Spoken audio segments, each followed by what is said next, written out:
পাষাণ হলেও আল্লাহ তাআলা আমাদেরকে বিবেক দিয়েছেন, আমরা দায়িত্ব জ্ঞানহীন হতে পারি না। সেই সময়টা আমরা আশঙ্কা করলাম একদল মতলববাজ এখন সুযোগ সন্ধানী হয়ে মাঠে ঝাঁপিয়ে পড়তে পারে।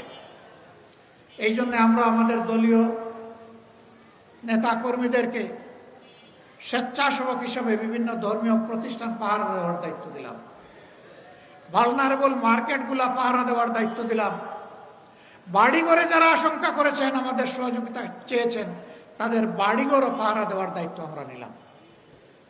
হ্যাঁ, তাদের কেউ যদি কালপ্রিট হয় আমরা আইনের হাতে তাদেরকে তুলে দেব, কিন্তু নিজেরা আইন হাতে তুলে নেব না।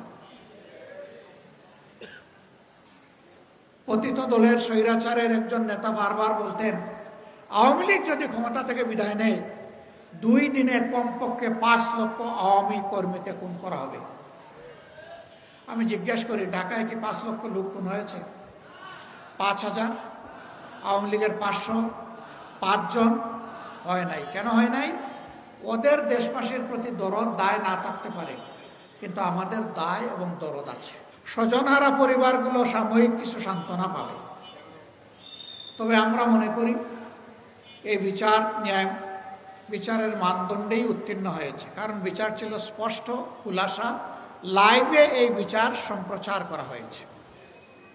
এটা কোনো গোপন বিচার ছিল না। এখন ন্যায় বিচারের দাবি হচ্ছে বিচারের রায় কার্যকর হওয়া। আমরা সরকার এবং বিচার বিভাগের প্রতি আহ্বান জানাব যে আপনার তার উপযুক্ত পদক্ষেপ গ্রহণ করুন। দেশবাসী আপনাদের সাথে আছে, দেশবাসী আপনাদের সাথে থাকবে। একটা ভালো জাতি গড়ে তুলতে হলে ভালো একটা শিক্ষা ব্যবস্থা আমাদের লাগবে।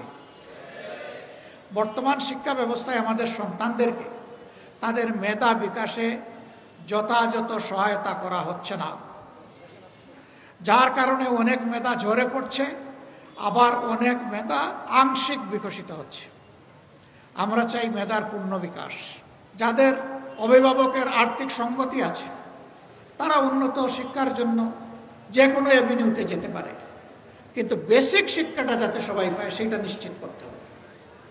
একটা মানুষও যাতে শিক্ষার আলো থেকে বঞ্চিত না থাকে, এই ব্যবস্থা অবশ্যই নিশ্চিত করতে হবে।